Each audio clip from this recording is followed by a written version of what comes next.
Hi, നമ്മളിപ്പോൾ ഉള്ളത് doctor ഈഹർ Sultana മാഡത്തിൻ്റെ കൂടെയാണ്. നമ്മുടെ മുക്കത്തുള്ള Welcare skin hair laser and dental ക്ലിനിക്കിലാണുള്ളത്. സെലിബ്രിറ്റീസിൻ്റെ കാര്യത്തിൽ ഇപ്പോൾ ഒരു 5 വർഷം മുന്നേ നമ്മൾ കണ്ട ആ ആളായിരിക്കില്ല പിന്നെ ഒരു 5 വർഷത്തിന് ശേഷം കാണുമ്പോൾ ആൾ ടോട്ടലി മാറിയിട്ടുണ്ടാവും. അതിൻ്റെ ഒരു രഹസ്യം എന്തായിരിക്കും? ഇനി അവർക്ക് മാത്രം വേറെ എന്തെങ്കിലും ചികിത്സയോ അങ്ങനെ എന്തെങ്കിലും അതുകൊണ്ടായിരിക്കും? നമ്മുടെ ഈ ബിഗ് ബോസിലൊക്കെ രാവിലെ ഇവർ ഉണരുമ്പോൾ ഒരു പാട്ടൊക്കെ ഉണ്ടാവുമല്ലോ, ആ സമയത്ത് ഇവരിങ്ങനെ വരുന്ന ഒരു സമയത്തുള്ളവരുടെ ഒരു മുഖവും കുറച്ച് കഴിഞ്ഞ് അവരൊന്ന് ആക്റ്റീവായൊക്കെ വരുന്ന സമയത്ത് ഇവരുടെ മുഖവും തമ്മിലുള്ള ഡിഫറൻസ് നോക്കിയാൽ നിങ്ങൾക്ക് മനസ്സിലാവും. എന്ത് മനസ്സിലാവും?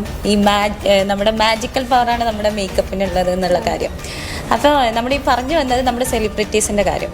സെലിബ്രിറ്റീസ് എപ്പോഴും നമ്മൾ ബോട്ടോക്സ്, ഫില്ലറ്, ത്രെഡ് മുതലായ സാധനങ്ങളൊക്കെ അവരുടെ ആ ഏജിങ് വരുന്നതിനനുസരിച്ച് ഇങ്ങനെ പല സാധനങ്ങളും ചെയ്യുന്നുണ്ട്. അപ്പം ബോട്ടോക്സ് ചെയ്ത് കഴിഞ്ഞാൽ നമ്മുടെ ഇപ്പം ഇങ്ങനെ ആക്കുമ്പോൾ ഇവിടെ ഒരാൾക്ക് കുറേ ചുളിവ് വരുന്നുണ്ട് എന്ന് വിചാരിക്കും. ബോട്ടോക്സ് വന്നു കഴിഞ്ഞാൽ നമുക്കത് ഒഴിവാക്കാൻ പറ്റും.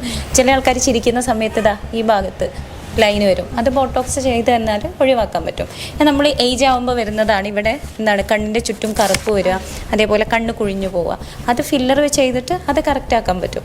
അതുപോലെ ഈ നമ്മുടെ ഏജ് ആവുന്നതിനനുസരിച്ച് മുഖം കണ്ട് ചാടും അല്ലേ, അത് ഫില്ലർ വെച്ചിട്ട് റെഡിയാക്കാൻ പറ്റും. ജോലൈന് ചില ആൾക്കാർക്ക് ഇങ്ങനെ തോന്നും, അത് ത്രെഡ് വെച്ചിട്ട് റെഡിയാക്കാൻ പറ്റും. അപ്പോൾ ഇതൊക്കെ നമുക്ക് റെഡിയാക്കാൻ പറ്റും. പക്ഷേ ഇതുകൊണ്ട് മാത്രം, ഈ ഒരു ആർട്ടിഫിഷ്യൽ സാധനങ്ങൾ കൊണ്ട് മാത്രം ഒരാളുടെ സ്കിൻ ഹെൽത്ത് നമുക്ക് എപ്പോഴും മെയിൻറ്റെയിൻ ചെയ്യാൻ പറ്റില്ല.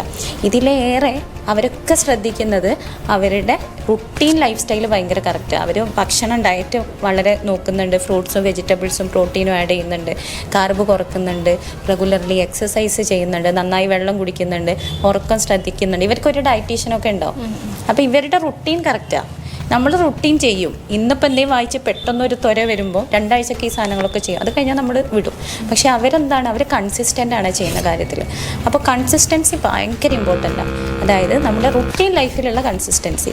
പിന്നെ നെക്സ്റ്റ് ഉള്ളതാണ് ഈ പറഞ്ഞിട്ടുള്ള ബോട്ടോക്സോ ത്രെഡോ ഫില്ലറോ മുതലായ സാധനങ്ങൾ. പിന്നെ വെളുക്കാനുള്ള ഇപ്പോഴത്തെ ഒരു ഭയങ്കര ട്രെൻഡിങ് ആയിട്ടുള്ളൊരു സാധനം പറഞ്ഞാൽ ഗ്ലൂട്ടാത്തയോണാണ്. അറിയാമല്ലോ, ഗ്ലൂട്ടാത്തയോണും നമ്മുടെ സ്കിന്നിനെ വെളുപ്പിക്കും. പക്ഷേ ഗ്ലൂട്ടാത്തയോണൊക്കെ ഉള്ള എഫക്റ്റ് നമുക്ക് ലോങ് ലാസ്റ്റിംഗ് ആയിട്ട് കിട്ടണമെങ്കിൽ നമ്മുടെ റെഗുലർ ലൈഫ് സ്റ്റൈൽ കറക്റ്റ് ആയിരിക്കണം.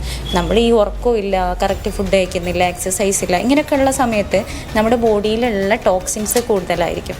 അപ്പോൾ നമ്മൾ കൊടുക്കുന്ന ഗ്ലൂട്ടാത്തയോണൊക്കെ ആ ടോക്സിൻസിനെ ന്യൂട്രലൈസ് ചെയ്യാനേ ഉണ്ടാവുള്ളൂ, വെളുക്കാനൊന്നും ഉണ്ടാവില്ല.